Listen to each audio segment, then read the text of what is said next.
제1차 핵심 규제 합리화 전략회의가 열렸죠. 정부가 이를 통해서 영농형 태양광 산업의 규제를 완화하겠다고 밝혔습니다. 영농형 태양광 많이 들어보셨을 텐데요. 농가 소득을 높이고 또 탄소 중립에도 기여할 수 있는 새로운 재생에너지의 모델입니다. 그런데 현장에서는 여전히 까다로운 규제 때문에 좀 어려움을 호소하고 있습니다. 이 영농형 태양광 규제 합리화의 필요성과 또 향후 제도 개선 방향에 대해서 남재호 한국영농형 태양광협회 사무총장과 얘기 나눠보겠습니다. 어서 오십시오. 안녕하십니까. 네, 안녕하십니까. 네. 자, 총장님께서 이 한국영농형 태양광협회 사무총장을 맡고 계시는데 이 협회가 어떤 일을 하고 있는 곳인가요? 네, 저희 협회는 2019년에 설립이 되었고요. 저희는 영농형 태양광의 보급 확산 때에 피해를 입을 수 있는 농민들의 피해를 방지하고 또 좀 더 잘 수행할 수 있도록 교육 컨설팅을 수행을 하고 있습니다. 네, 이번 회의에도 초대를 받으셨는데요. 네. 어떤 계기로 참석을 하게 되셨나요? 제가 2016년에 우리나라 최초로 영농형 태양광 설치를 했고 실증을 하였습니다. 네. 그리고 지금까지 협회 활동을 통해서 여러 제도 개선이나 연구 과제를 많이 수행을 해서 영농형 태양광 전문가로서 기후부와 에너지공단의 추천을 받은 것으로 알고 있습니다. 예. 네. 본격적으로 영농형 태양광 얘기를 좀 해보겠습니다. 네. 이 영농형 태양광이 말 그대로 농사랑 태양광 발전이 결합된 형태인데 맞습니다. 일반 태양광과는 어떤 차이가 있는 건가요? 이름 그대로 아래에서 농사가 되느냐 안 되느냐가 가장 큰 차이입니다. 네. 근데 그것을 자의적으로 해석하면 안 되고 어떤 한계까지가 농사가 되는지에 대해선 영농형 태양광 시공 기준이라는 거 있어서 그 기준을 맞추면 영농형 태양광이라고 볼 수 있고 그 기준을 벗어나면 일반 태양광이라고 볼 수가 있습니다. 예, 그러니까 여러 가지 기준이 좀 적용이 되는 것 같아요. 차이를 조금 더 구체적으로 말씀을 해주시죠. 가장 큰 차이는 영농형 태양광을 설치하면 상부에 태양광 모듈이 설치되면서 하부에 그림자가 발생하게 됩니다. 네. 근데 그림자가 발생을 하면 그 작물에는 좋지 않은 영향, 그렇겠죠. 결과적으로는 수확량 감소로 이어지게 됩니다. 그래서 어느 정도 수준까지 이 태양광 모듈을 태양광 패널을 설치할 것인가 하는 기준이 되고요. 그 다음에 농지에 여러 가지 구조물들이 설치되면서 하부의 농지를 훼손한다든지 네. 뭐 중금속 오염이 된다든지 하는 문제들이 발생할 수 있고 더 큰 문제는 그 하부에서 작업하는 농업인에 대한 안전 문제들도 있습니다. 그래서 그런 것들을 영농형 태양광 시공 기준에 녹여내서 그것을 준수하도록 하는 그것이 굉장히 중요합니다. 이 말씀해 주신 부분이 영농형 태양광과 일반 태양광의 큰 차이라고 할 수 있을 텐데 그렇습니다. 현재 앞서도 말씀드렸지만 현장에서 규제가 상당히 강하다 이런 얘기가 있거든요. 현재 어떤 규제가 있습니까? 일단 영농형 태양광은 현재 존재하지 않는 사업입니다. 네. 근데 새로 되려고 하는 사업이고요.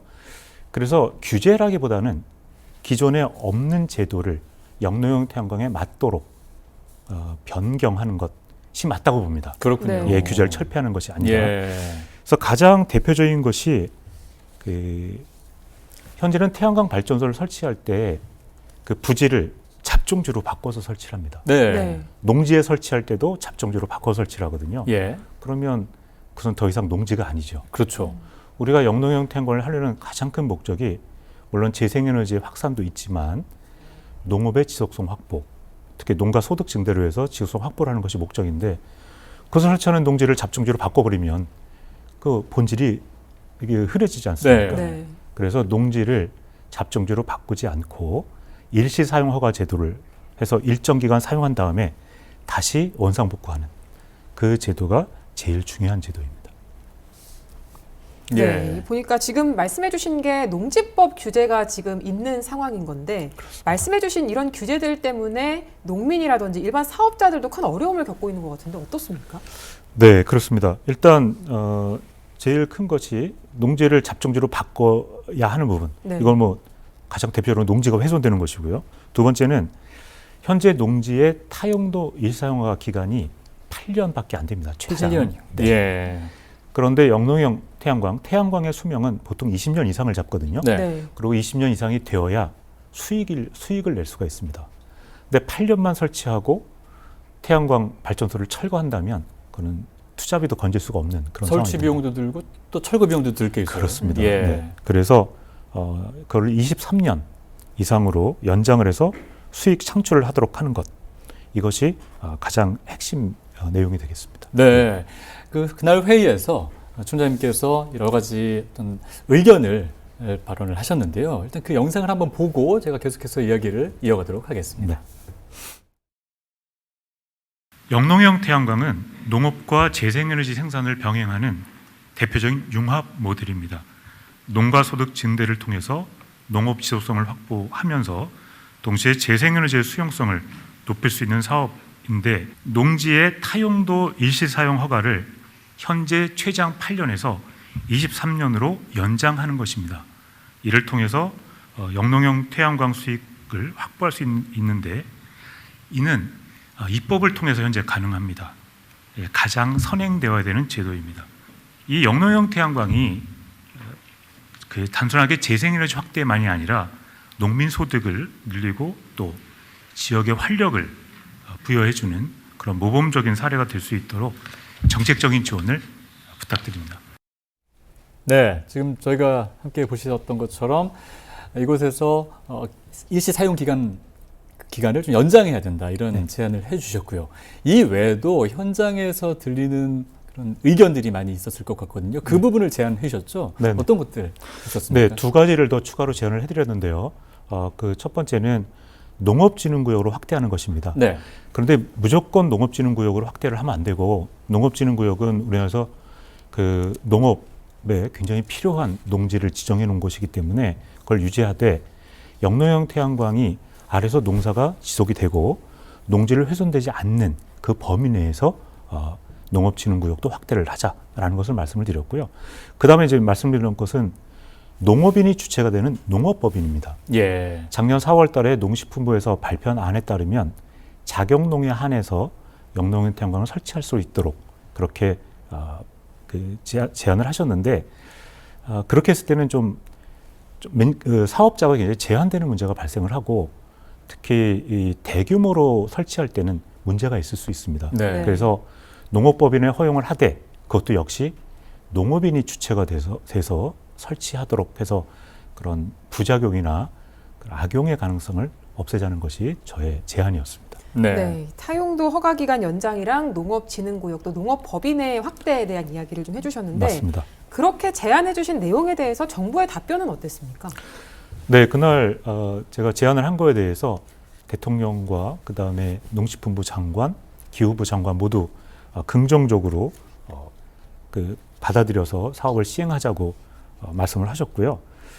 근데 농식품부 장관은 농업진흥구역을 확대하는데, 아까 말씀드린 것처럼 농지 훼손의 문제들이 발생할 수 있기 때문에 네. 이것을 재생에너지 지구로 한정을 해서 지구 내에서 진흥구역을 해제하는 것을 검토하고 있다, 이렇게 말씀을 하셨고요.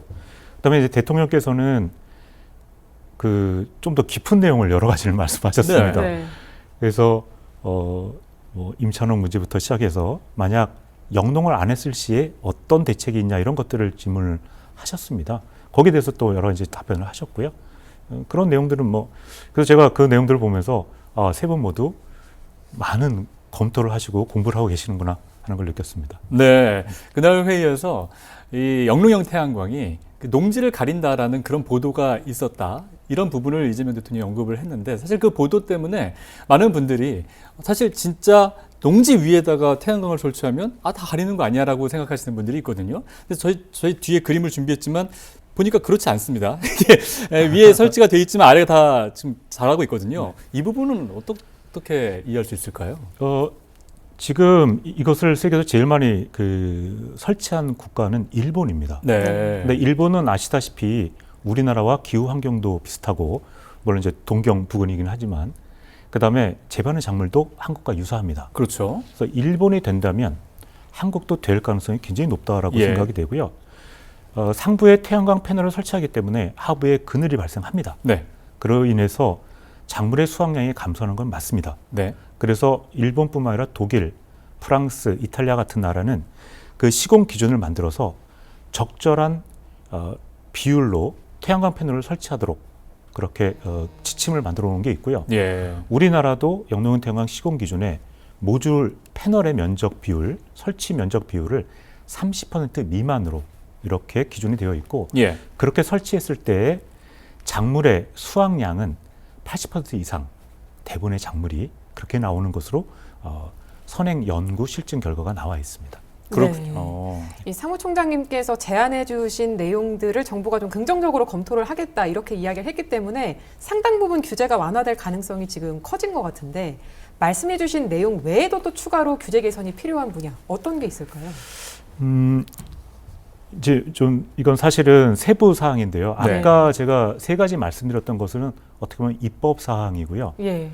그 외에 뭐 시행령이나 시행규칙 또는 지자체 조례들로 영농형 태양광 확산하는데 좀 문제가 되는 것들이 좀 있습니다. 그래서 그거를 뭐 간단하게 말씀을 드리면 입법 관련 사항은 아까 말씀을 드렸고요. 중앙정부 차원에서는 그 여기 뒤에 사진도 보셨겠지만 영농형 태양광이 일반 태양광에 비해서 시공비가 많이 들어갑니다. 네. 그렇겠네요. 예. 그것은 결국 그 농업인들의 수익성 악화로 이어지거든요. 그래서 저희들이 이제 그 요청드리는 것은 현재 지붕의 경우에는 그 좀 더 그 판매 단가를 높게 해주는 제도가 있습니다. 네. 그래서 영농형 태양광도 그런 식으로 농업인들의 높은 시공비를 좀 완화해주는 그런 제도가 있었으면 좋겠고요. 그다음에 농업인들이 자금이 여유가 많지는 않기 때문에 그 정책자금 대출 이런 것들에 대해서 좀 지원을 해줬으면 좋겠다는 것이고요. 뭐 선로용량 배정은 얘기가 많이 나오고 있습니다.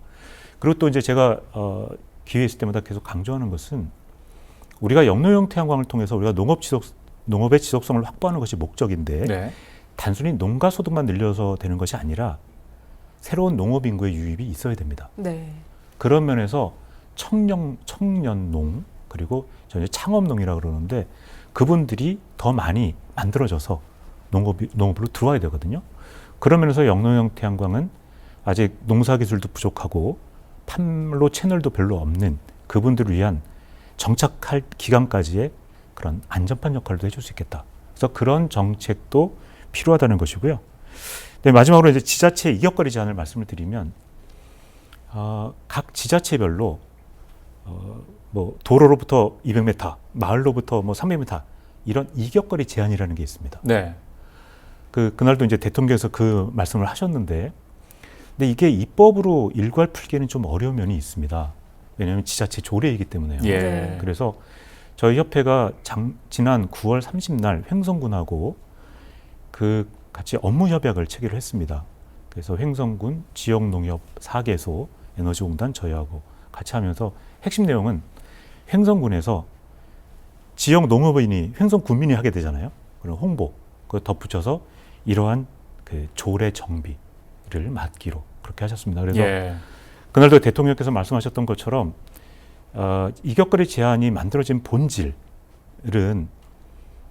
그 외지인들이 들어와서 그런 여러 가지 문제를 야기하는 것이기 때문에 저는 그것을 푸는 것은 각 지자체에서 다시 주축이 되어서 조례 정비 같은 걸 하는 것이 맞다라고 생각을 합니다. 네, 그 부분이 사실 핵심인 것 같고 그렇습니다. 바라보기에 따라 외지인일 수도 있지만 와서 새로 농업을 시작하는 또 청년 농일 수도 있기 때문에 그렇습니다. 지금 말씀하신 그 부분들이 좀 핵심인 것 같습니다. 그렇습니다. 자, 그렇다면 이런 말씀하신 규제들이 완화될 경우에 어떤 긍정적인 변화를 기대할 수 있을까요? 네. 저희가 이제 영농형 태양광에서 기대하는 것은 여기 이제 재생에너지 확대라는 것을 계속 말씀하시는데 저희는 정말 기대하는 것은 농업의 지속성 확보입니다. 네. 예. 근데 이 농업의 지속성을 확보하려면 농지가 있어야 되고 그다음에 그 농사를 지을 수 있는 농업인이 있어야 됩니다. 근데 농업인이 있으려면 농가 소득이 어느 정도 뒷받침이 돼야 되거든요. 예. 예.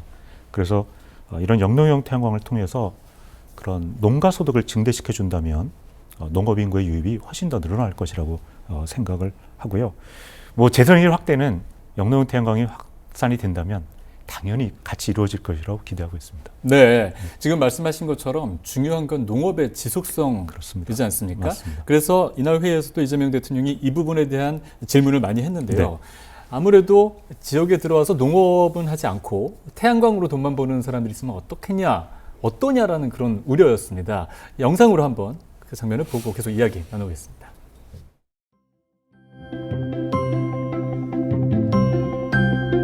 아까 얘기한 대로 태양광 발전한다고 그러면 아예 그 틈새도 안 주고 농사 안 지을 생각으로 태양광만 깔고 사실상 농사를 포기하는 경우가 발생할 수 있잖아요. 예, 근데 그걸 허용하면 안 되잖아요. 맞습니다. 그 방법이 뭐예요? 저희가 농업 경영 정보 시스템을 가지고 계속 모니터링을 할 거고요. 그래가지고 위반하면 어떡할 건데? 위반하면은 바로 회수할 겁니다. 어떻게?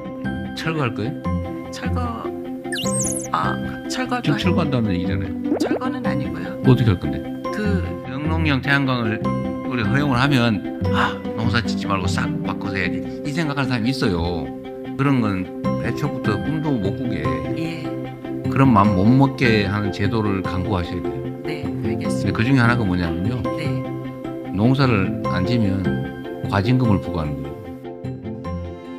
네, 지금 보신 것처럼 이재명 대통령이 이제 과징금 얘기를 했죠. 그동안 거둔 수익을 그냥 다 과징금으로 내게 하면은 애초에 그런 생각을 못할 수도 있다라는 얘기로 풀이가 되는데 이 과징금 부과 이뿐만 아니라 또 어떤 제재들이 있을 수 있을까요? 네, 그 영농형 태양광의 목적은 아래에서 농사를 짓는 것입니다. 네. 그러니까 농사를 안 지으면 영농형 태양광의 취지가 없어지기 때문에 저는 철거하는 것이 맞다라고 생각을 합니다. 철거요? 예. 네.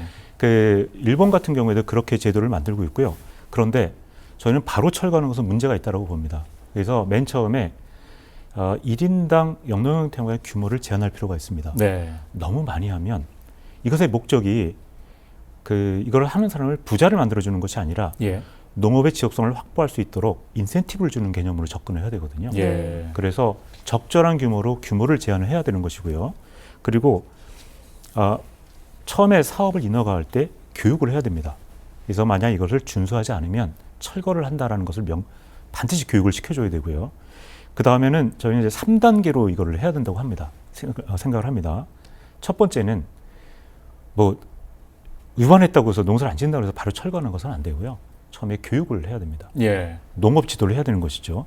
두 번째는 대통령께서 말씀하신 과징금을 부과해야 되는데 저희는 3배는 조금 약하다고 봅니다. 왜냐하면 농업소득의 3배를 과징금으로 해도 태양광 발전 소득에서는 여전히 이익이 발생합니다. 그렇군요. 네. 그래서 과징금의 그 배수를 좀 더 높여서 그 태양광 발전 소득이 적자가 나도록 그렇게 만들어야 됩니다. 예. 네. 그리고 그래도 계속 농사를 안 짓게 되면 철거를 해야 됩니다. 예. 그것이 맞다라고 생각이 됩니다. 네. 그렇군요. 네, 지금까지 좀 영농형 태양광 규제랑 제도 개선 방향에 대해서 알아봤는데 현장에서 목소리 계속 지속해서 듣고 계시고요. 또 그 의견을 전달하는 역할도 하고 계신데 이 규제 개선과 관련된 전하고 싶으신 말씀이 또 있으실 것 같아요. 네. 제가 이제 중간에 계속 말씀드렸던 것처럼 영농형 태양광의 본질은 물론 재생에너지 확대도 있지만 제일 중요한 것은 그 농업의 지속성을 확보하기 위한 수단인 것입니다. 네. 네. 그래서 그 본질을 절대 잃으면 안 되고요. 그렇기 때문에 현재 농업계에서 찬반 목소리가 많이 나오고 있습니다. 예. 찬성하는 분들은 빨리 해달라고 그러고요. 반대하는 분들은 하면 안 된다고 얘기를 하시는데 이제 각자 이해관계에 따라서 그런데 근데 크게 본다면 재생에너지를 발생할 수 있는 소득을 그 좀 열악한 수익 구조를 갖고 있는 농업계 쪽으로 큰 흐름을 돌린다는 그런 측면이거든요. 네. 예, 그걸 통해서 농업의 지속성을 확보한다는 것이기 때문에 저희 협회는 3가지 원칙을 가지고 있습니다. 첫 번째는 농지 보전, 그다음에 영농 지속, 그리고 농민 중심으로 사업이 전개돼야 된다. 이것이 저는 영농 태양광의 본질이라고 생각을 하거든요. 그래서 이런 본질을 잊지 않고 보급을 해나간다면 약간의 부작용은 있을 수 있겠지만 그것을 넘어서서 충분히 정말 농업인들을 위한 사업이 될 수 있을 것으로 생각하고 있습니다. 네. 자, 지금까지 남재우 한국영농형 태양광협회 사무총장과 함께 자세한 이야기 나눴습니다. 오늘 고맙습니다. 네, 감사합니다.